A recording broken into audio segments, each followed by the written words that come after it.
wabarakatuh. Waalaikumsalam warahmatullahi wabarakatuh. Yang pertama, pada masa COVID ini, COVID-19, ini ada berkahnya juga. Berkahnya itu bagi mahasiswa yang mengambil studi lanjut, S2 atau S3, itu lebih mudah. Lebih mudah artinya nggak perlu ke kampus. Gitu. Nggak perlu ke kampus. Misalnya saya lihat itu daftarnya ada yang di Batam gitu ya. Di sini ada yang Batam ini? Ada ya? Iya Pak, ada 6 yang dari Batam Pak. Iya, ada 6. Dari Batam nggak perlu datang ke Jakarta gitu kan. Cukup dari sana aja. Nah ini berkahnya gitu. Berkahnya. Jadi dengan kata lain lebih efisien gitu. Dari sisi akomodasi dan biaya lebih efisien kuliah dengan daring ini gitu. Walaupun mungkin ya elektroniknya ada kelemahannya. Ya. Untuk strategic management ini biasanya saya dikasih mata kuliah ekonometrika. Jadi ini pegangan saya dari awal gitu ya. Jadi kita mulai saja ekonometrik. Learning outcome kuliah pertama ini karena ini pendahuluan ya. Kita mengetahui materi kuliah selama 1 semester. Dapat mencari buku teks ya. Saya sudah berikan di sini buku teksnya, buku mata kuliah ini untuk lebih mendalami. Nah kalau di kuliah ini kan cuma sebentar. Katakanlah semacam pengetahuan dasar atau mungkin pendahuluan ya. Jadi kalau mau mendalami lagi ya dibaca buku teksnya dan sumber-sumber yang lain gitu. Kemudian memahami prinsip dasar ekonometrika, dapat menggunakan software Evius, karena di sini saya menggunakan Evius. Kemarin sama Rafika sudah pesankan supaya diinstal program Eviusnya. Saya sampaikan ya, Rafi? Sudah Pak, cuman ada beberapa yang belum berhasil install, termasuk saya juga masih belum berhasil. Oke, Tapi sudah ada yang berhasil kok Pak, sudah ada yang berhasil install. Saya lagi masih proses ini dari tadi siang, coba nggak bisa-bisa. Karena waktunya mepet ya, karena tadi pagi ya, tadi pagi saya lihat kemarin ya. Malam Pak. Kemarin ya. Ya nggak apa-apa, proses saja. Nanti dari UIB ya? Betul Pak, saya dari UIB. Dulu pernah juga ngajar di sana dulu. Iya. Kali ya. Mungkin yang senior kali ini kelihatannya muda-muda sekarang dari UIB ya. Iya, yang sekarang lebih muda-muda Pak. Muda, lebih segar, lebih fresh gitu, lebih mudah untuk menangkap lah sama. Insya Allah. Nah, jadi ini kita lihat learning outcome untuk materi pertama ini. Kemudian ini kurang lebih materi yang akan kita berikan, atau bisa sampai atau tidak tergantung daripada kesiapan kita semua, tergantung dari waktu yang ada. Jadi pendahuluan hari ini, simple dan multiple regression model juga hari ini, sesi kedua nanti. Kemudian sesi berikutnya besok, binary response model, kemudian panel data regression model, kemudian yang hari Sabtu kita harapkan ya ini bisa time series econometric model for integration and error correction model sama RDA atau regression distributed lag model. Mudah-mudahan bisa selesai gitu. Nah, kemudian setelah UTS kita masuk nanti univariate ya. Univariate misalnya tulis, univariate model, kemudian modeling variance, persamaan simultan, VAR dan VJ model, general method moment, robust least square, quantile regression. Nah, ini memang biasanya di dalam buku teks ini nggak ada nih. General method moment, rebus least square, pointer regression jarang ada di buku-buku ekonometrika.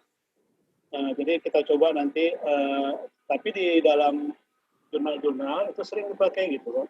General method moment ini sering dipakai. Kadang-kadang kita menemui rebus least square dia gunakan, kadang-kadang pointer regression gitu.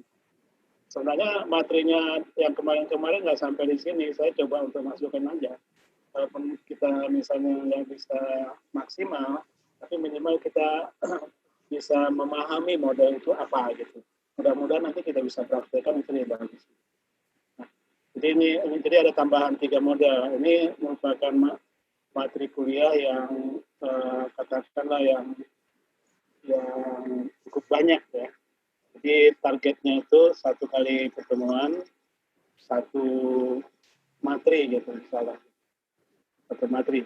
Mudah-mudahan bisa diselesaikan. Kalau tidak ya sampai mana aja nanti.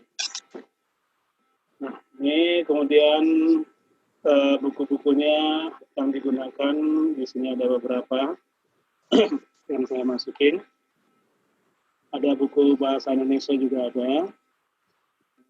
Beberapa buku bahasa Indonesia banyak. Tahun 2012, 2015, 2016 sudah ada. Ini bisa digunakan nanti. Jadi ini buku-buku yang saya tampilkan di sini khususnya yang berbahasa Indonesia adalah buku-buku ekonometrika dengan menggunakan program EFIUS. Jadi lebih terkait ya. Yang lain mungkin ada pakai Stata, ya kan, pakai SPSS. Tapi karena saya pakai EFIUS itu saya cari buku-buku yang terkait dengan penggunaan EFIUS. Sebenarnya alat pengolahan data itu kan sama saja, tapi dari sisi penggunaannya bahwa EFIUS itu lebih sederhana, tidak terlalu complicated dibandingkan, kalau menurut saya dibandingkan dengan SPSS gitu. Tapi mungkin dari Bapak Ibu yang sudah sering menggunakan SPSS, ya mungkin lebih enak makanya gitu. Kemudian ada beberapa buku e-books yang bisa di searching. Antara lain adalah Egon and Goksu 2013 Applied Econometrics with Review Application. Kemudian Woodridge 2013 Introductory Econometrics and Modern Approach 5 edition. Alkin, Aden Thomas, dan Gujarati. Gujarati dia tidak menerbitkan buku lagi. Terakhir bukunya itu adalah 2009, mungkin sudah uzur ya, jadi nggak menerbitkan lagi. Walaupun dia sudah sama Volcker. Gujarati di sini dimasukkan karena dia kaya akan konsep teoritis gitu ya, kaya akan konsep teoritis. Kemudian di samping itu banyak juga buku-buku financial econometrics yang kaitan dengan finansial keuangan ya, manajemen keuangan gitu.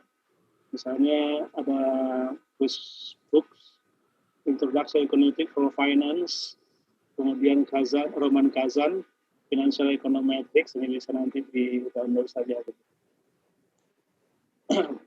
Kita mulai dengan pendahuluan.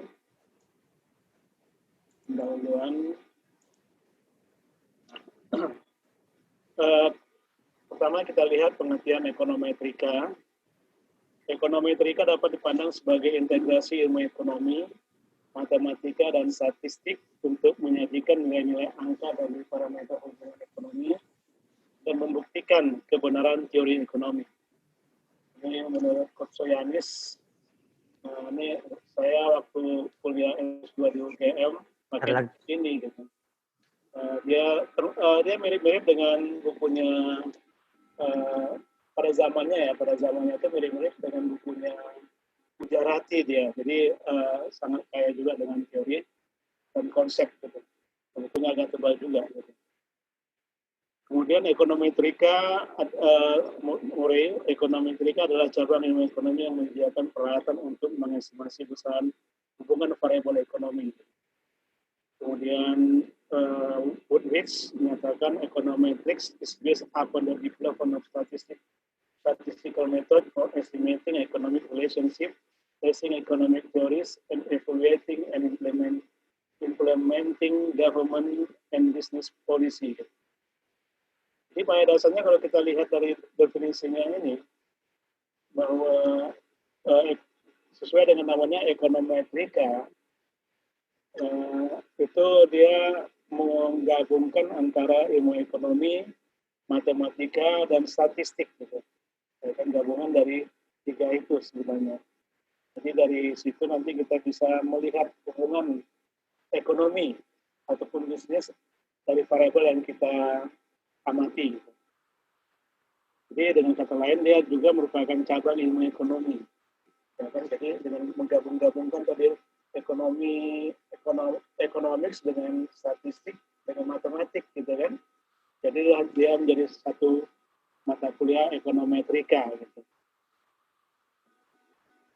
Jadi ekonometriks ini didasarkan pada perkembangan metode statistik dan metode ekonometrik juga ya, untuk mengestimasi hubungan ekonomi, kemudian pengujian teori ekonomi, dan juga mengevaluasi dan mengimplementasikan kebijakan daripada pemerintah dan bisnis. Nah, pada dasarnya ekonometrika ini bisa dibedakan atas 2 bagian. Yang pertama adalah ekonometrika teoritis, berkaitan dengan pengembangan metode yang tepat untuk ukuran hubungan ekonomi tertentu melalui model ekonometrika. Jadi di sini orang-orangnya di sini untuk ekonometrika teoritis ini, karena tadi yang kita katakan tadi itu gabungan ekonomi, statistik dan matematik. Maka untuk ekonometrika teoritis ini mereka yang masuk di sini atau mengembangkan teori-teori ini adalah mereka yang memang dari sisi matematiknya dan statistiknya kuat gitu. Ya, statistik matematiknya kuat. Saking juga punya dasar ekonomi. Gitu. Nah, kemudian ekonometrika, jadi mereka nanti yang menemukan model-model ekonometrika yang baru. Ya kan? Misalnya kalau kita lihat tadi kan kita bicara mengenai buku tadi, atau dari definisi ini saya mengutip Coriolanus gitu. Di Coriolanus dulu paling dalam dia itu adalah sampai persamaan simultan. Model-model yang sekarang, seperti misalnya model VAR, VCM, variance model tadi, ya kan, ARDL, Co-integration Error Correction Model, itu belum ada pada saat itu. Gitu. Ya kan? Nah, yang mengembangkannya itu adalah orang-orang ini yang bergelut dengan theoretical econometrics ini. Gitu. Mereka yang mengembangkannya dihasilkan suatu metode ekonometrika yang baru, gitu, model-model baru, gitu kan. Nah, sementara misalnya penggunaan peralatan ekonometrika itu di bidang ekonomi dan bisnis itu masuk pada ekonomika terapan, applied econometrics gitu. Applied econometrics. Nah, jadi mungkin bagi yang tidak terlalu kuat dengan matematik statistiknya, mereka mungkin akan mengarah kemari applied econometrics ini gitu. Bagaimana menggunakan ekonometrika itu untuk menganalisa hubungan antara variabel dalam suatu model. Jadi ini kita lihat. Nah, kemudian model ekonometrika, model penelitian ilmiah maksudnya. Model penelitian ilmiah ini saya ambil dari bukunya Bu Jarati. Jadi dimulai dari masalah atau isu ekonomi. Dari isu ekonomi, kemudian isu ekonomi ini ada kemungkinan dia bukan merupakan isu baru. Dari dulu juga sudah ada. Ya kan? Jadi oleh sebab itu kita tidak perlu memikirkannya terlalu dalam. Tahap yang paling gampang itu adalah melihat teori dan penelitian sebelumnya. Apa yang dijelaskan oleh teori masalah isu ekonomi atau bisnis tersebut. Gitu. Kemudian sudah ada nggak penelitian di bidang itu, penelitian sebelumnya di bidang itu. Kemudian baru pembentukan model, pengumpulan data, ya kan? Kemudian pengujian model.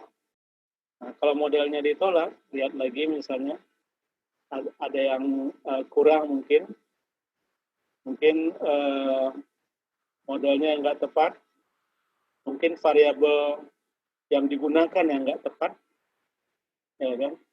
Proksi dari variabelnya yang kurang tepat misalnya. Nah, itu dicek lagi gitu.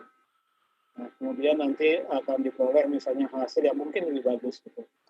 Jadi kalau seandainya modelnya bagus, maka dia diterima, dapat digunakan untuk analisa dan kebijakan gitu. Analisa dan kebijakan. Kemudian jenis data penelitian. Data penelitian itu pada dasarnya bisa dikelompokkan atas 3 bagian. Data berkala, time series. Ini adalah data satu atau beberapa variabel yang dikumpulkan menurut waktu yang berbeda. Jadi bisa harian, mingguan, bulanan, kuartalan, semesteran, tahunan, dan sebagainya. Tergantung interest kita masing-masing. Kemudian data cross-section adalah data satu atau beberapa variabel yang dikumpulkan pada suatu waktu tertentu. Jadi misalnya data cross-section ini katakan data jumlah penduduk misalnya kan, atau pendapatan asli daerah masing-masing provinsi kita analisa, itu adalah data cross-section. Nah, data panel ini adalah gabungan daripada data berkala time series dengan cross-section, ya kan? Time series dan cross-section itu kita sebut dengan data panel, gitu. Data panel. Jadi sini saya ambil contoh misalnya data penelitian yang sifatnya time series. Misalnya di sini ada data mengenai tabungan masyarakat di perbankan, tabungan real masyarakat, misalnya GDP real, tingkat bunga real, jumlah kantor cabang bank umum misalnya. Ya kan? Ini saya gunakan data time series yang sifatnya kuartalan, kuartal 2, 3, 4, 1, dan seterusnya dari kuartal 2. Jadi data yang seperti ini kita sebut adalah data time series. Gitu. Data time series. Nah, kemudian data cross-section misalnya seperti ini, setiap provinsi, masing-masing provinsi misalnya kita lihat, kita interest untuk melihat total dana pihak ketiga per kapita ya, per kapita misalnya di sektor perbankan. Jadi total dana pihak ketiga yang dihimpun lembaga keuangan dibagi dengan jumlah penduduk lah maksudnya di sini kan. Jumlah penduduk ini misalnya dia per provinsi, kemudian produk domestik regional bruto real per kapita, ya kan? Kemudian kolom berikutnya adalah kepadatan penduduk, population dibagi dengan uang kilometer besar kali. Nah, jadi datanya ini kita lihat nggak ada waktunya, cuma satu produk kita amati, tapi dengan data yang cukup panjang, yang cukup banyak, misalnya tiga provinsi misalnya, ya, atau semua provinsi yang ada di Indonesia kita masukkan. Gitu. Nah, ini adalah data cross-section. Nah, kalau misalnya ini kita gabungkan, data time series dan data cross-section kita gabungkan, maka kita mendapatkan data panel. Bukan data panel. Ini provinsi, misalnya untuk gampangnya aja kita ambil 2 produk aja misalnya, tahun 2000 sama 2004 untuk contoh aja gitu. Ya kan? Kemudian variabelnya adalah total dana pihak ketiga per kapita, produk domestik regional real per kapita, padatan penduduk misalnya. Nah, ini adalah data panel gitu. Data panel. Itu yang pertama. Mengenai jenis data, kemudian permasalahan dalam data. Gitu. Permasalahan dalam data. Permasalahan dalam data khususnya data sekunder ya. Kalau data primer ya mungkin nggak terlalu masalah. Kalau data sekunder kadang-kadang kalau kita lihat itu datanya ada mungkin beberapa produk itu nggak ditemui, ya kan? tersedia. Cara mengatasinya, yang pertama yang paling gampang itu data itu dihilangkan gitu. Data produk itu dihilangkan jika data tersebut bukan data yang dianggap penting. Yang pertama. Kemudian alternatif lain, data yang kosong itu pada produk tersebut diestimasi dengan tren atau regresi dari data interpolasi linear gitu. Diestimasi dengan cara tren atau regresi dari data atau interpolasi linear. Jadi artinya diadakan diestimasi dengan suatu metode tertentu. Kemudian yang berikutnya adalah data outlier gitu. Nah, data outlier ini adalah data yang nilainya jauh berbeda atau menyimpang dari tren data secara keseluruhan. Nah, ini ada beberapa kemungkinan di sini. Yang penting kita cek. Gitu. Yang penting kita cek apakah ada kesalahan dalam menginput data. Gitu. Ketika kita masukkan data, apakah ada kesalahan atau terjadi human error gitu saat entry data. Ini kita cek. Karena kalau misalnya kita udah terbiasa koma, pakai koma, ya kan koma itu kita anggap titik, gitu. Padahal dalam bahasa Inggris koma itu adalah titik, gitu kan. Nah ini jadi masalah nanti, gitu kan. Ketika kebiasaan itu kita gunakan, dia jadi satuannya jadi lebih besar, gitu. Nah ini yang mengakibatkan dia outlier, gitu.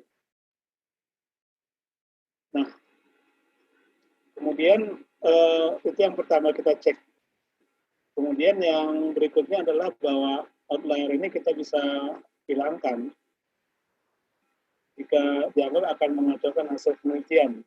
Jadi dengan asumsi di sini bahwa kalau data outlier itu kita hilangkan, kita menganggap bahwa kondisi perekonomian relatif stabil misalnya, relatif stabil, itu bisa kita hilangkan dia. Kita mau melihat mengamati misalnya variabel yang kita pilih, kita amati pada kondisi yang relatif stabil gitu. Kalau outlier dia kan ada kondisi yang nggak stabil dia. Nah, tapi kalau memang kondisinya bahwa data itu menyimpang cukup tinggi kemudian dia stabil lagi, nah memang kondisinya kenyataannya seperti itu, nah itu bisa saja dipertimbangkan gitu, tidak perlu dihilangkan gitu. Ya kan? Misalnya katakan dampak daripada COVID-19 ini misalnya terhadap fluktuasi nilai tukar terhadap indeks harga saham misalnya. Ya. Pada tahap awal ya ada kemungkinan katakan nilai tukar pernah kita amati pada waktu lalu kan bahwa nilai tukar tiba-tiba melonjak sangat tinggi gitu ketika terjadi pada awal terjadinya COVID-19 ini. Gitu. Tapi kemudian kan setelah itu dia stabil lagi. Ya, kan? Ya kemungkinan ada yang bermain gitu kan, sehingga dia tidak stabil. Tapi kemudian stabil lagi dia. Nah kalau itu memang kenyataannya seperti itu ya kita nggak perlu hilangkan. Kalau kita ingin melihat pengaruh dampak daripada COVID-19 terhadap misalnya indeks harga saham, terhadap misalnya nilai tukar. Ya. Tukar. Jadi itu. Kemudian ada data yang hilang tadi juga bisa, tadi masalah yang berikutnya kan tadi ada data yang kosong, data time series yang kosong. Nah ini tergantung dia jenis datanya. Data itu juga kita bisa bagi dia menjadi data flow dan data stock. Kita amati apakah dia sifatnya flow atau stock. Nah, pengertian flow dan stock ini terkait dengan bisa kita gambarkan katakan bak air, tempat bak air itu tempat penampungan air itu adalah istilahnya stok gitu, stok. Jadi air yang mengalir itu adalah flow dia, adalah flow. Jadi air yang mengalir itu flow. Kalau dia sudah sampai pada penampungan itu dia stok gitu. Nah kemudian yang identik dengan itu adalah seperti kekayaan dengan pendapatan. Pendapatan itu kan mengalir tiap roda. Tapi pendapatan itu kemudian kita simpan, banyak kita simpan di rumah atau mungkin ya gitu, atau kita langsung transfer ke bank, ya kan?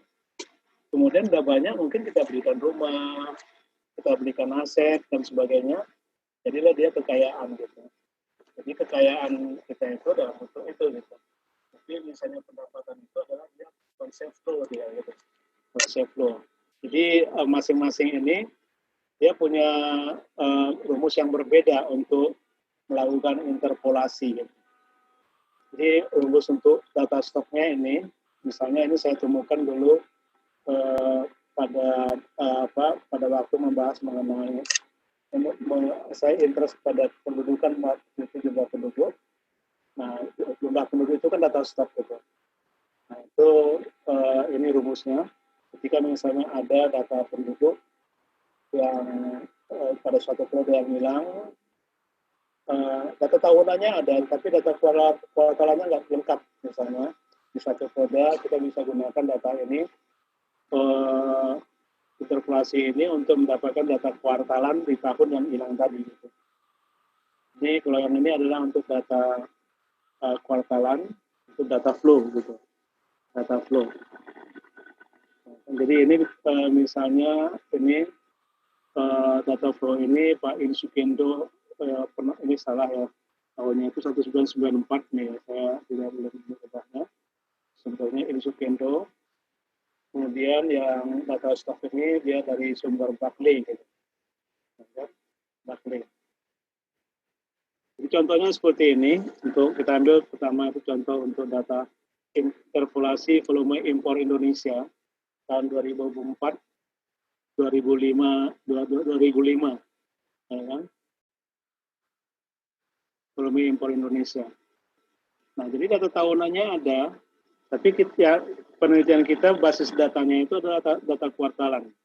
Jadi dari data tahunan ini kita rubah dia menjadi data kuartalan dengan menggunakan rumus yang di atas tadi gitu, rumus ini. Kita masukkan dia, sehingga kita mendapatkan nilai kuartal daripada impor itu, misalnya kuartal pertama 13,4, kuartal kedua 14, kuartal ketiga 14,8, kuartal keempat 15,5. Jadi kelihatannya dia menaik. Gitu. Menaik. Kemudian di contoh interpolasi data stok juga sama, ya kan? Katakan jumlah penduduk Indonesia 2004 216 juta, tahun 2005 219 juta. Nah, orang misalnya seseorang meneliti dalam bentuk kuartalan, dan dia di data ini, data tahun 2016, data di tahun 2005 misalnya, itu kuartalannya kosong.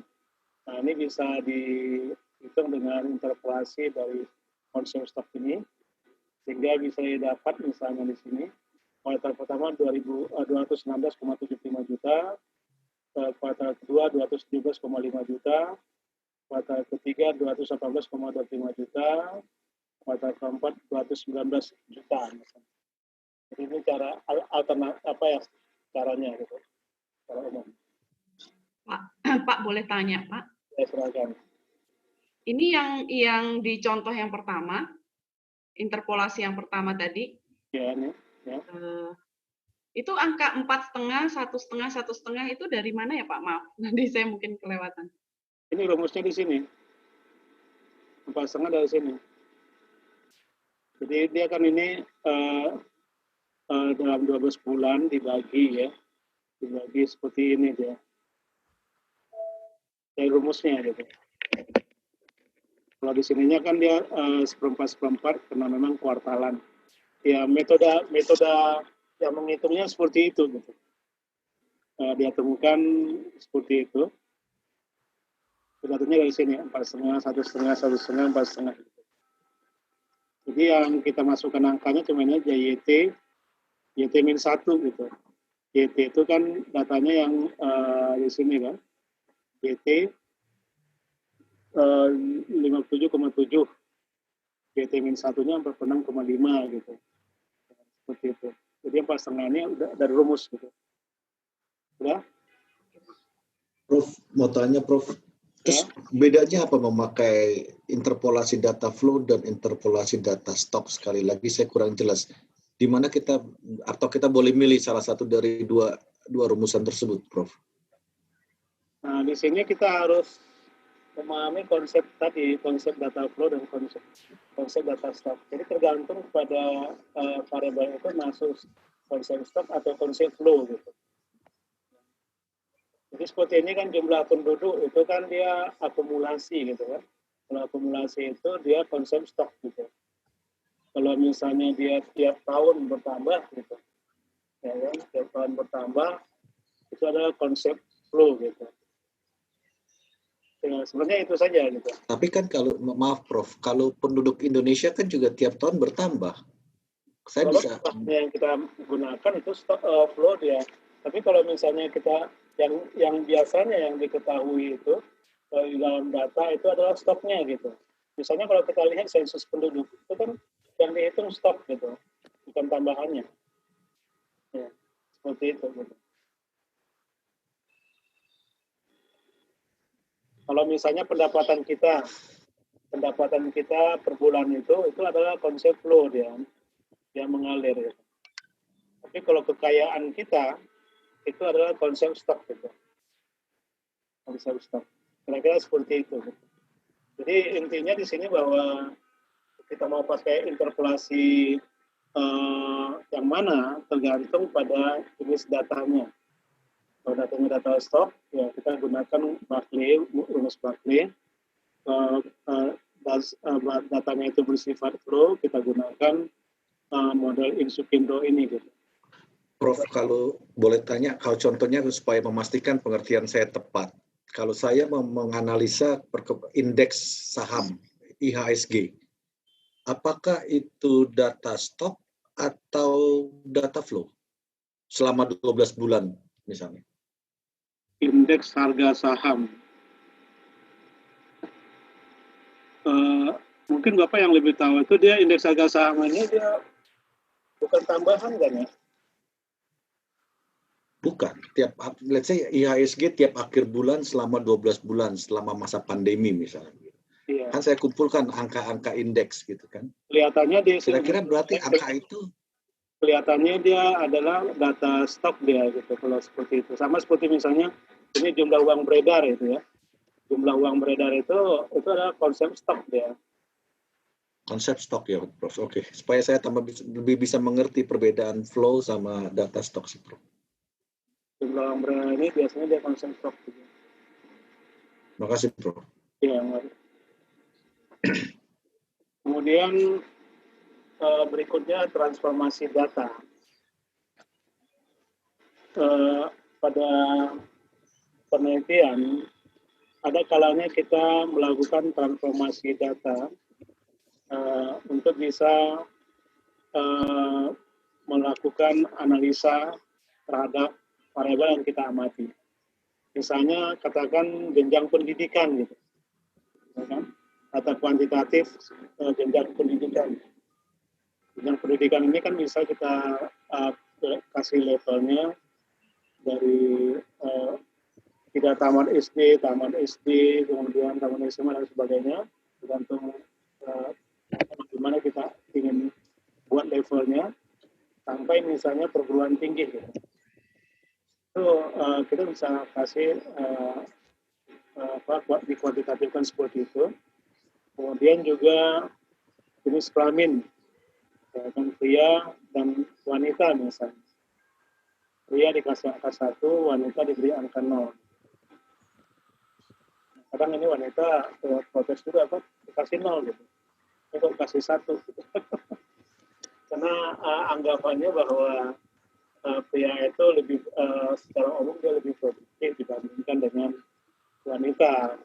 Jadi ya mungkin ada yang tidak sependapat seperti itu, tapi anggapan seperti itu. Kemudian juga untuk melihat dampak dari suatu kebijakan atau peristiwa, itu biasanya digunakan variabel dummy dengan angka 0 sebelum diambil kebijakan atau terjadi peristiwa, dan angka 1 setelah diambil kebijakan atau terjadi peristiwa.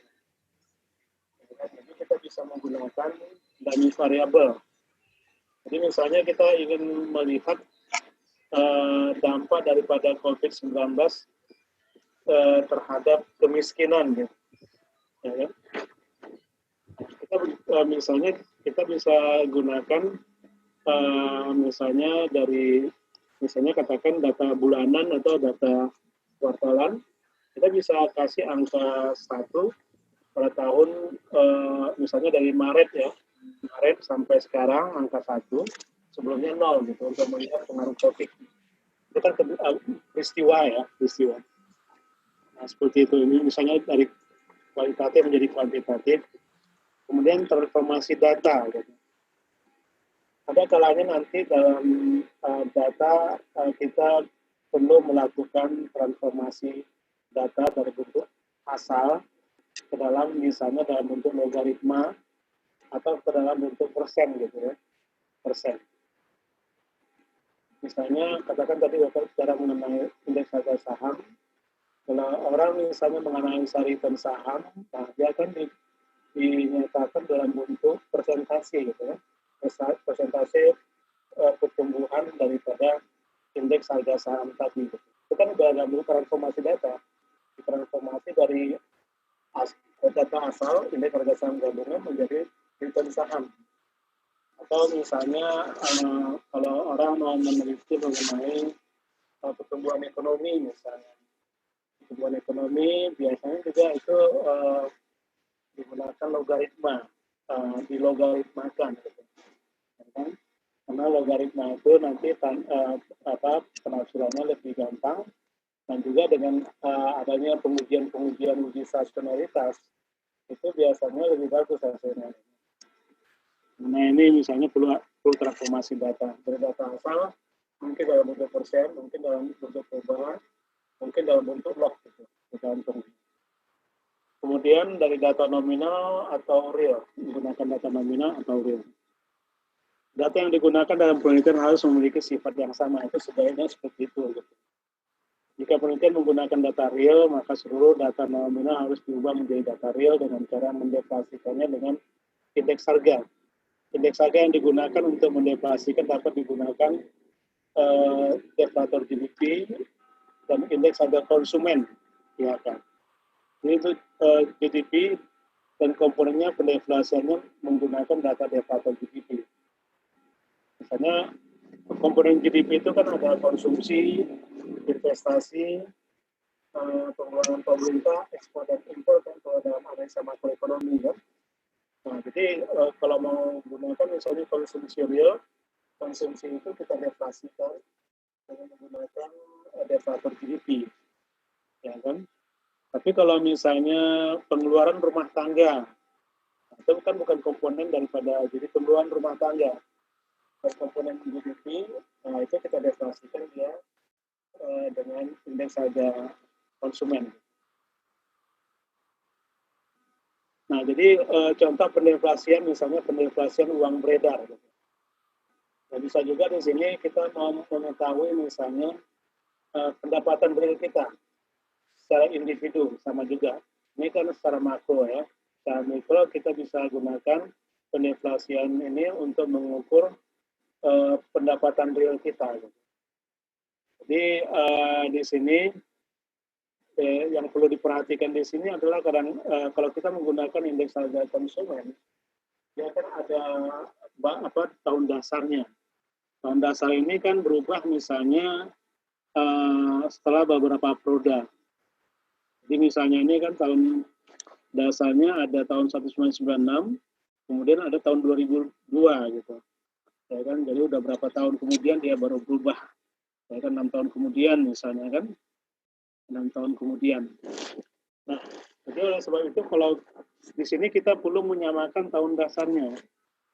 Jadi kalau kita tidak menyamakan tahun dasarnya, misalnya di sini tahun yang lama, pada indeks harga tahun yang lama, 221,37, kemudian 249,15, 217,13. Nah, kemudian kan nanti kalau 2003 berapa? 2003 tiba-tiba dia jadi 109,83 kalau kita nggak menyamakan tahun dasarnya gitu. Nah, jadi oleh sebab itu di sini kita harus melakukan penyamaan tahun dasar. Nah, biasanya kalau sudah terjadi perubahan tahun dasar, kita menggunakan tahun dasar yang terbaru gitu. Ini kan tahun dasar lama nih. Data-data yang sampai tahun 2007 kita menggunakan tahun dasar yang terakhir 2002 misalnya. Ya kan yang ada datanya adalah ini 2002. Mulai 2002 kan biasanya itu kena sama dengan tahun dasar kurang lebih mendekati 100 dia. 104,44, 109,43 dan seterusnya. Semakin tinggi tahunnya tentunya semakin besar nilainya gitu. Karena ada kenaikan harga gitu. Atau inflasi gitu. Ya kan?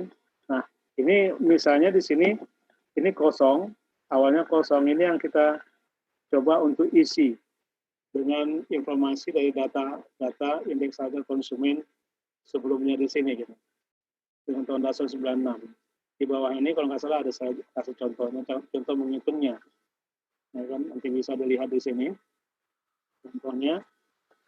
Jadi dengan demikian dengan menggunakan contoh ini kita bisa dapatkan di sini tahun 2000, 2001 dengan menggunakan tahun dasar 2002 sama dengan 100. Jadi misalnya angka 2001 ini adalah 94,92, 2000 84,33. Jadi kelihatan di sini dia sudah mulus gitu ya, mulus. Jadi ini kita mesti sesuaikan istilahnya adjustment ya, melakukan adjustment terhadap data indeks harga konsumen berdasarkan tahun dasar yang baru. Kita istirahat jam berapa? 3 menit lagi ya? 17.45 Pak. 3 menit lagi. 3 menit ya nggak apa-apa, nanti kalau selesai nanti kita lanjutkan. 3 menit lagi. Kita nggak boleh korupsi waktu karena udah sepakat tadi kan. Punya waktu juga kita untuk isoma. Nah, kenapa kita perlu melakukan khususnya di data-data makro di sini, termasuk indeks harga konsumen, perlu melakukan adjustment. Karena kalau kita tidak melakukan adjustment, misalnya ya, saya ambil contoh adalah data-data pendapatan nasional, contohnya adalah data GDP. Data GDP. Data GDP itu ada dia data GDP harga konstan dan GDP harga berlaku. GDP harga konstan ini adalah GDP yang dihitung berdasarkan harga konstan tahun tertentu. Harga konstan tahun dasar tertentu. Harga konstan tahun dasar tertentu. Nah, jadi misalnya ya sama seperti indeks harga tadi, ada kalanya setelah beberapa roda itu dilakukan penyesuaian tahun dasar terhadap perhitungan pendapatan nasional. Sehingga kalau kita nggak cermat gitu ya, cuma menggabungkan aja data-data itu ya seperti ini misalnya. Seperti ini data kuartalan ya, data kuartalan sampai 2010 dia agak melambat seperti ini. Kemudian tiba-tiba dari 2010 ke 2014 dia melonjak tinggi gitu. Nah, kalau kita deskripsikan ini, analisa ini, berarti kan ada sesuatu yang terjadi dari setelah tahun 2010 kuartal ke-1 itu. Padahal nggak ada terjadi apa-apa. Ini terjadi yang seperti ini karena memang ada perubahan dalam perhitungan tahun dasarnya. Misalnya sebelum tahun 2010, dia menggunakan tahun dasar, katakan tahun dasar tahun 2000 misalnya. Jadi nilai produksi selama produk itu dihitung dengan harga yang terjadi tahun 2000 gitu. Ya kan? Sementara setelah tahun 2010 dia menggunakan tahun dasar, katakan tahun dasar 2010 misalnya. Nah, kan ada perbedaan harga yang cukup menyolok selama misalnya 10 tahun itu misalnya. Ya. Sehingga ini mengakibatkan dia meningkat gitu. Karena adanya perubahan tahun dasar. Nah, ini. Oleh sebab itu di sini kita harus lakukan adjustment seperti di indeks harga tadi gitu. Nah, setelah di adjustment, maka kita lihat di sini pada gambar yang sebelah kanan itu angkanya itu sudah mulus gitu, grafiknya mulus kan, tidak ada lagi yang patah gitu kan. Nah, ini perlunya melakukan adjustment penyesuaian di dalam indeks harga tadi, indeks harga konsumen dan juga data GDP. Mungkin kita kuliah sampai sini dulu. Ya, jadi kita isoma dulu. Baik, Pak. Ya.